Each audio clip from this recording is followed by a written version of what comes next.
Peter Dutton has just a few days to convince voters he's the man for the job. His biggest hurdle, convincing the undecided that he's a good guy.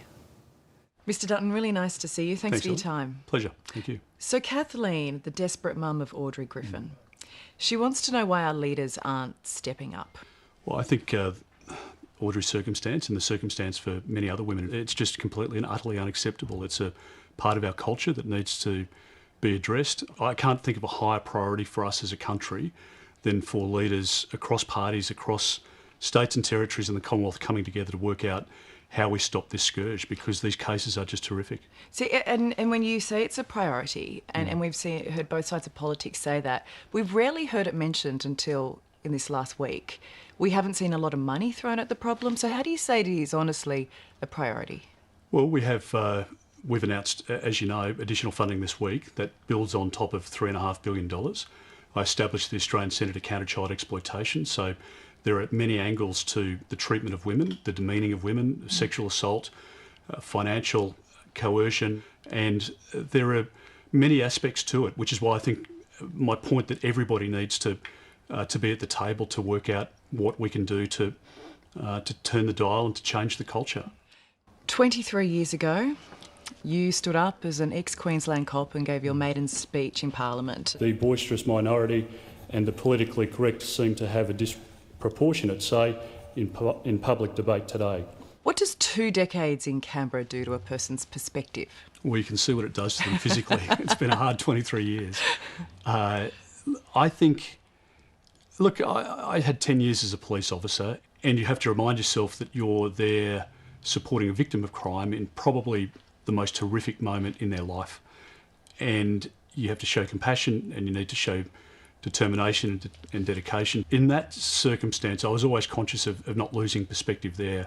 And similarly in this job as well, I think, I like to think that I've kept my feet on the ground, and I've really always stayed true to my values and what I believe in.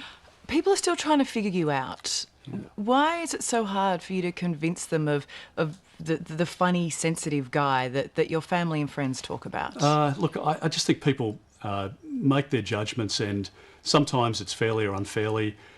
In the end, I don't think your physical appearance matters much, but it probably influences how people see you. And I think the tough jobs that I've had in defence and immigration, etc., have given that tough edge. And in the end, I'm a father of 3. I care very passionately about people.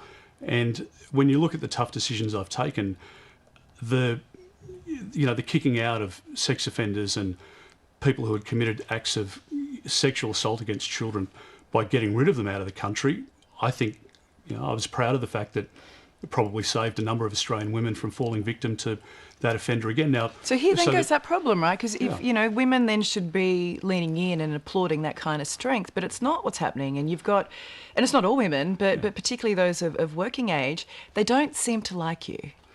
Well, sometimes people don't see the detail of that, and they see what the 5-second grab on the 6 o'clock news, or they listen to the $20 million of advertising, the negative mud throwing, but all of which is based on lies at the moment that's been thrown against me. But I don't think that matters, because in the end, I think people will make a judgment about, okay, well, I may not like the look of that guy, or I may not agree with him on this or that, but I get the sense that he would do the right thing by our country and by our family. Do you honestly think you can win from this point? There's no question in my mind that we can win. And when you look at the seat-by-seat polling and tracking that we're doing, and there's a lot of polling around at the moment, and lots of polling and bookies too. And I know we always say don't worry about the polls, but I mean the bookies normally get it right. You're at $5 and they're at $1.16. Well, in 2019, I think we're at $4, and they paid out before the election day.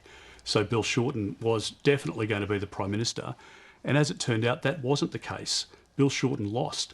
And when I look at the polling now, it's telling me that there are a lot of Australians who are still unsure as to what they're going to do, which is why... Doesn't that also tell you that you haven't managed to convince them? Well, I think it says that they're probably influenced by some of the negative campaigning and the mud that's been thrown by the Prime Minister and the dishonesty. Pretty sure I've seen a couple of coalition ads that have been a bit of mudslinging. Well, there's the negative ads, but some of the stuff... but yours are truthful and theirs are not. Well, I think ours... But if, like ours say, sort of hard-hitting, black and red or whatever, groceries up by 30%. That's the reality. When the Prime Minister says, oh, well, we're going to sell Medicare and these scare campaigns, it's just completely and utterly baseless. But are you giving them a vision, or is it just feels like a lot of sweeteners? I think there is a short-term response that we've got, which is the 25-cent a litre cut in fuel and diesel.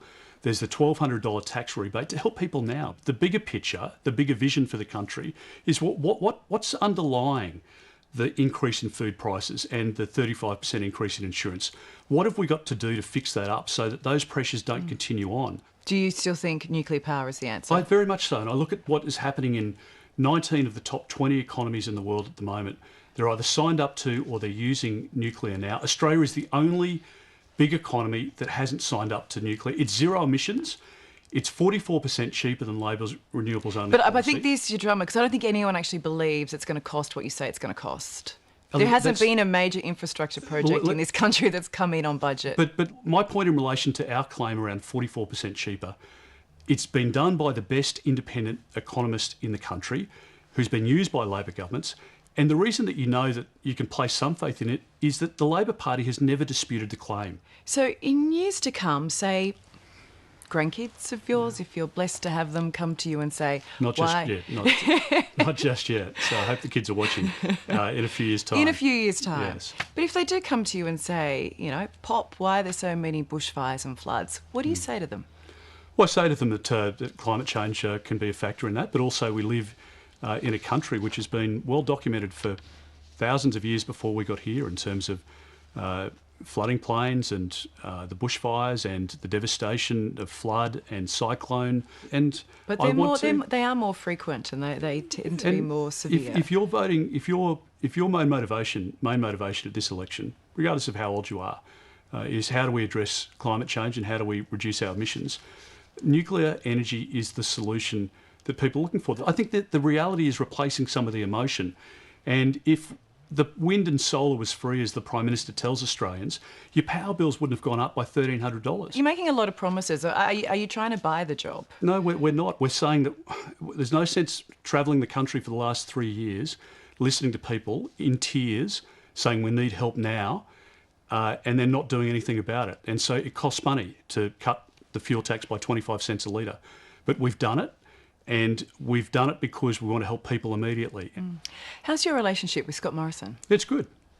Have you asked for any advice during the campaign? No, I've swapped messages with Scott. I've swapped messages with John Howard, with Tony Abbott and others. And one of the things in this job as Leader of the Opposition is you do get a lot of free advice from people probably starting from those you went to primary school with right through to this very day. So my phone fills each day with lots of advice, and all of it well-intentioned from good friends and people, including former leaders and colleagues that I've worked with. And if you don't win, is that it for Peter Dutton and politics? Well, I've been in politics since 2001, so it's a long time. I've never deviated from the values and what I stand for and what I believe in, and that'll never change. But I have every intention of winning on May 3, and if we do so, I believe we can get our country back on track and really help families get over what's been a really bad 3 years. That is exactly the way I knew a politician of 23 years would answer that question. And funny, because I knew that the seasoned journalist would ask such a question as the last one. So it's been nice to have a chat. Thank you. And that was a cut-down version of my half-hour chat with Mr Dutton. The full interview is on our website. At the start of this campaign, we offered both leaders the same opportunity to sit down with a current affair. So, Prime Minister, that offer still stands.